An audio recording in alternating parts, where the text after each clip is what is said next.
For nearly a year, the killings of a Utah mother, Jessica Lyman, and her 8-year-old son, Eli, have remained shrouded in unanswered questions. But now, newly unsealed search warrants are focusing on Jessica's 15-year-old son, exposing what police say may have happened after the killings. And this includes a digital trail, private online conversations, and a key piece of physical evidence that police say they found on his clothing.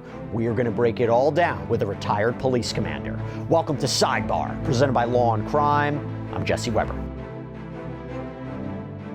By the way, real quick, you know what's disturbing? That a total stranger online can find out anything about your private life and maybe use it against you. Your name, your phone number, your address, it's all out there, which is why I want all of the people that follow Sidebar to keep your data safe online. Our sponsor, Incogni, tracks down all those old posts and search sites exposing your information, and then they demand its removal. Look, I was shocked. Turns out databases had all my information, and within days, Incogni was taking them down. The setup is simple. You just create an account. Incogni's going to do the rest. Plus, their new Unlimited Plans custom removals feature lets you submit specific links that their privacy experts will personally investigate and remove. So if you care about staying safe, take your privacy back with Incogni. Go to incogni.com/sidebar and use code SIDEBAR for 60% off an annual plan. We're going back to Utah for a lot more information that was just revealed through warrants in the horrible case, the killings of 44-year-old Jessica Lyman and her 8-year-old son, Eli Painter, who were found next to each other, shot to death in their own townhome. And it was Jessica's daughter who made this horrific discovery. Now, here's the thing. Jessica's teenage son was inside the home telling police he'd been asleep, that he hadn't heard a thing. But the problem with that is there is new evidence. The problem with that, and that's what we're going to get into, there is more information that is coming out. You know, one of the things that we have to talk about too is there were apparently stomach-churning text messages from this son to his mother. And now we're learning about handwritten notes that police say they found in his room. Notes that read, firearm testing, DNA, and quote, this is a murder story. And remember, there have been no arrests. There have been no identified suspects in this case. So before I go into more about what these newly unsealed search warrants tell us, and I'm talking an alleged secret online account, urgent conversations, a key piece of physical evidence, these specific repeated apparent demands from the teen, maybe raised red flags for investigators. Before I get into all that, again, no one has been charged in this case. That is a remaining question. And police, again, have not named any suspects. Apparently, they haven't even found the gun connected to the shootings, which we may have more information about right now. Quick recap before we get into everything. We're talking about March 28th, 2025. We're in this quiet townhome in Saratoga Springs, Utah. This is during the morning hours around 10 a.m. Jessica's daughter, so this is Eli's sister, comes home. There's some reporting indicating that she's a teenager. We couldn't officially confirm what her exact age is, seen some reporting that she's 17. But police say she walks in and she finds something that no one should ever see. Her mother, Jessica, her little brother, Eli, found in a bedroom. They're unconscious, they're covered in blood. The teenage girl calls 911, and on that call, she's hysterical. She told 911 that her mom and brother were bleeding badly. She was worried her brother might still be inside, didn't know what was going on with him. Police, the paramedics, they rushed to the scene, and what they reported finding was devastating. They find Eli. Eli is pronounced dead at the scene. Jessica was barely clinging to life. They started CPR, rushed her to the hospital, but she died.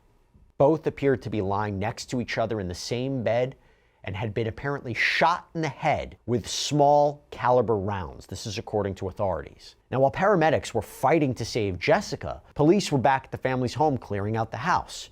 And that is when, according to the officers' accounts and the warrants, they find Jessica's 15-year-old teenage son, who reportedly came out of a bedroom. Now, we're not going to identify him for purposes of this, but we're just going to say 15-year-old son. The officers brought him downstairs to the living room. They sat with him, and according to the police reports cited in the warrant, he started asking the officer what happened, asked repeatedly what happened. Now, the teen, police say, told them he was in his room, he was taking a nap, said he didn't hear anything. But here's the thing.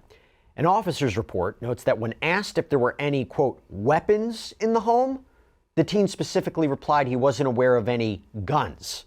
So seemingly before he knew there was a shooting, before he knew what was going on, before anybody had mentioned a gun, you could argue that's an odd thing to say. Now, many people might say, hey, you talk about a weapon, I assume you mean a gun, but something to think about.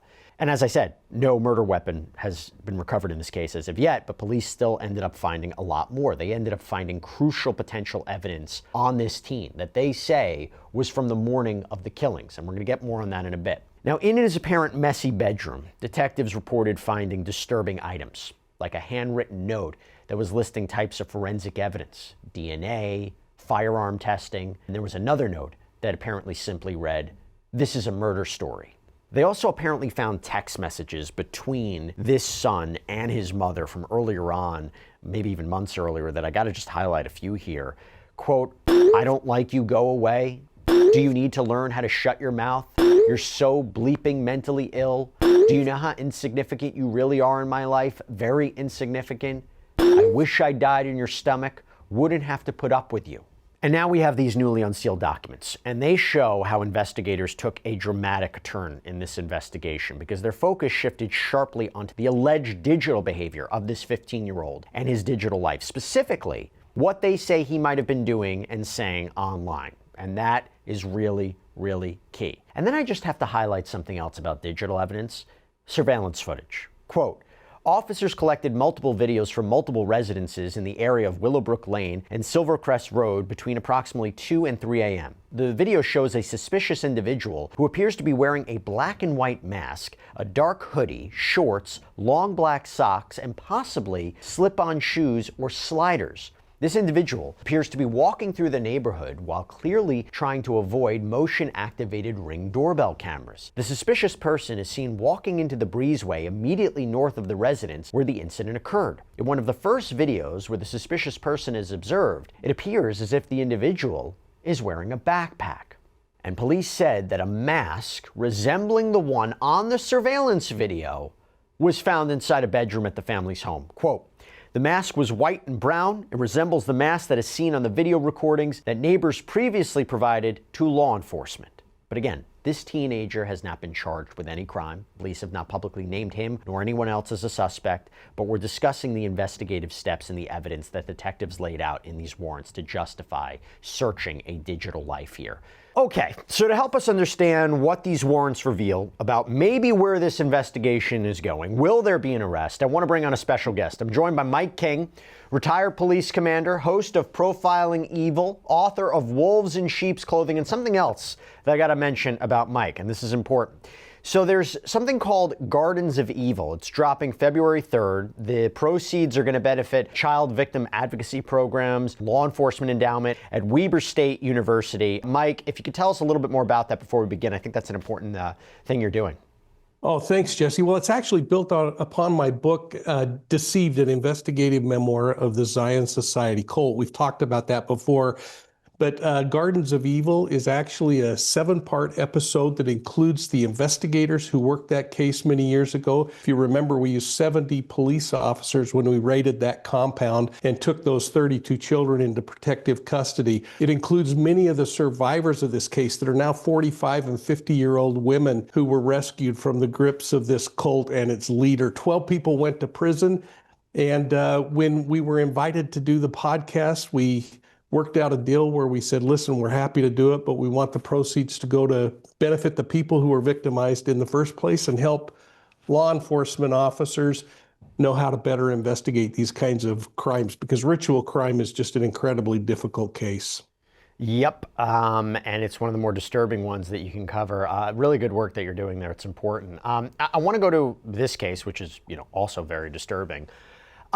Particularly in light of the new information that's out of these search warrants, so we're going to go through a lot of it. Are you surprised there hasn't been an arrest? Are you surprised that there hasn't been a named suspect as of yet? Yes, I really am. And I guess I'm also a little bit surprised that they haven't released more information about a few of the people involved in this story, particularly the 15-year-old son. Is he being held in protective custody somewhere? Is he under the care of a family member that is making sure that everything's going on? Is he in mental health counseling? All of that has got me a little bit disturbed. But in the same light, law enforcement's only going to have one dip at this thing, and so they've got to get all their ducks in a row and make sure they have a case that they can move forward with. But I suspect that from the very beginning, they had a pretty strong indication of where the case was going to go. Now, there's a lot that they went through. They go through apparently this son's chat GPT history, which we're going to get into. They even tried to do a credit report.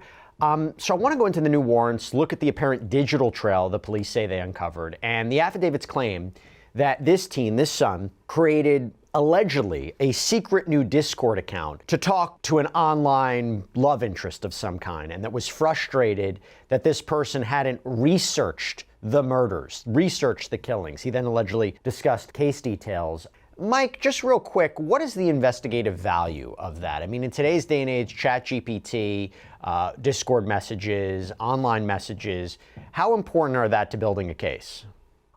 Well, you know, we've talked about this before in the past about the idea that before a crime is physically acted out, it's kind of mentally created or spiritually created or fantasized is my favorite way of kind of referring to these kinds of things, that somebody has replayed how this crime is going to occur over and again in their mind. They've worked through it. Maybe they've socialized a little bit with this private Discord account, or they've tested the water with people of how would you feel about something like this. But there's a fantasy process. And the amazing thing about fantasy is that reality never is as cool as fantasy is. And so when somebody finally acts it out, that's where we see people kind of go into crime scenes organized and thinking clearly. But then as the crime starts to unfold, we see things falling apart because it's just not matching what the fantasy was all along. So I'm really interested in these kinds of documents, this digital trail, to see if it somehow places or pre-delivers what the crime is going to be. Let's go into that. So we can see the specific steps that investigators laid out here, because the warrant explains that through looking at the teen's activity on Discord, or this alleged activity, detectives discovered that this teen, had some sort of online romantic relationship with someone using the username Spazzy LOLL, Spazzy LOL, Spazzy LOLL. And after the killings, police say that he was desperate to regain contact. The warrant reads, quote, the 15-year-old repeatedly told police, CJC caseworkers, and family that he wanted his phone to speak with his friends regarding the homicide on March 28, 2025. Detectives have learned that the 15-year-old is extremely invested in his friendships with online friends. His communication with his friends, specifically Spazzy, will help detectives to better understand what occurred. Now, police say he did reconnect using a new account, and the warrant includes what they call a critical exchange from April 28th. So this is the month after the killings. Kanai, I guess that's the best way to explain it. Kanai, who police believe is the 15-year-old teen, messages Spazzy and shares his frustration that Spazzy has not bothered to research what happened on March 28th, 2025.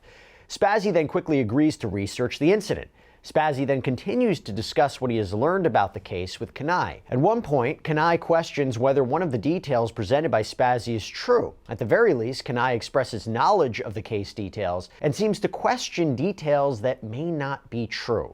Mike, that is so unclear. And again, I have to be honest, a lot of these warrants don't have the full picture. There's only so much information they were able to obtain.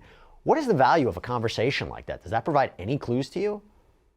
Well, again, to me, what it does is it starts to lay some groundwork of the possibility that there was some online grooming going on. And again, we don't know if Spazzy is male or female, 50-year-old or 15-year-old. What we do know is that these conversations were going on. And to the extent of understanding where we are today versus where we might be when this thing goes to trial, I hope what we discover is that there's something that suggests that there's a buildup to this homicide, that there's conversation that says, right, I don't think you'd dare do this or that. But the idea that this teenager was concerned that his friend wasn't looking into the case and talking about the case, it's not, I don't really know. Again, I'm confused as to what that might mean. Does that mean, like, he could be completely innocent, right, have nothing to do with this, and say, you didn't even bother to look what happened to my mother and brother? Or is it something more suspicious? Again, I'm just a little confused as to what it could mean. Yeah, boy, I don't know, Jesse. I don't have any real opinion on it other than what it might point to is that someone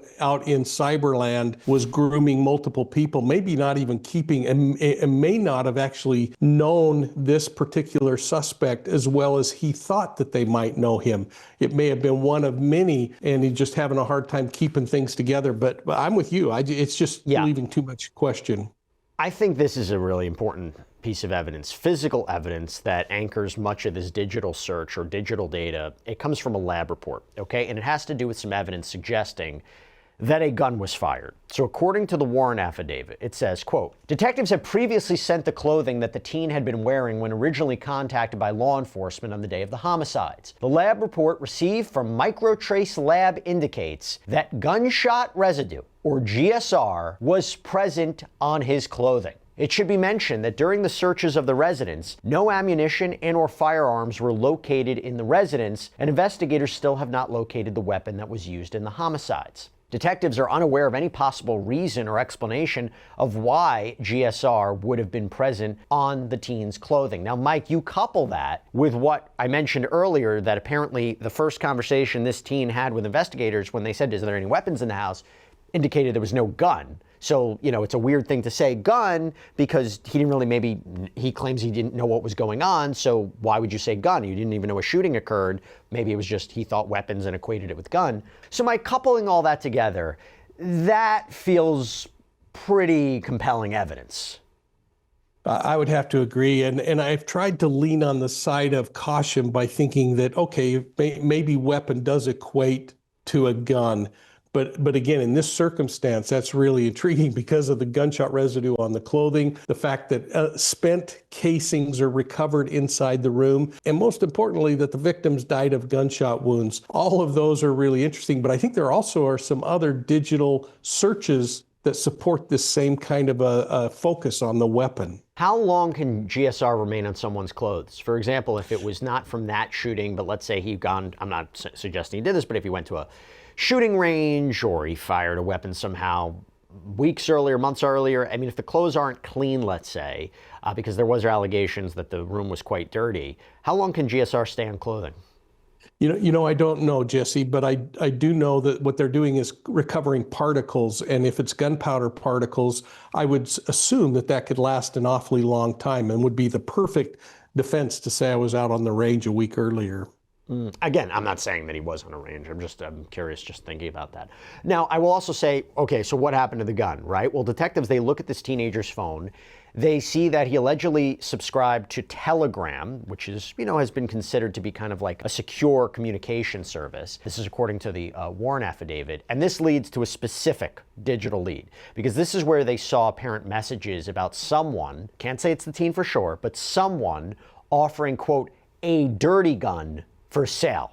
Now, Mike, if that's the case, is there any way that they would ever be able to find that gun again? Or, you know, talk to me about what you think about that, because again, they haven't been able to recover that. But is there a way that you could sell the gun and it would never be able to be recovered by law enforcement? Well, yes. I mean, we have evidence that law enforcement was searching the nearby Jordan River, which is just kind of a meandering, slow-moving river through the Salt Lake Valley. That would suggest to me that they wonder, or they're opining, or they might even have evidence that suggests that he threw the weapon into the river, and recovering a small piece of metal in the bottom of that murky river would be very difficult. So I think they have to take that into account. A dirty gun also kind of points towards some of the staging in my mind that might have been going on by purchasing a dirty gun, which would in essence mean maybe a weapon that's been used in a crime somewhere else before, is stolen, has serial numbers rubbed off of it or grinded off of it. A dirty gun could then be tied to other kinds of crimes, which would take the investigation away from someone on the inside, a more intimate type murderer, than somebody on the outside breaking into the home. So I think it also helps with the entire staging of this crime. So you have potential GSR on him, no gun found, potential evidence he was looking at a marketplace for an illegal firearm, odd statement about saying there was no gun in the house. And then I also have to just mention, Mike, going back to something from before, the mother and son were in the bed together, shot in the head. I mean, that seems to be very targeted, very execution style, right?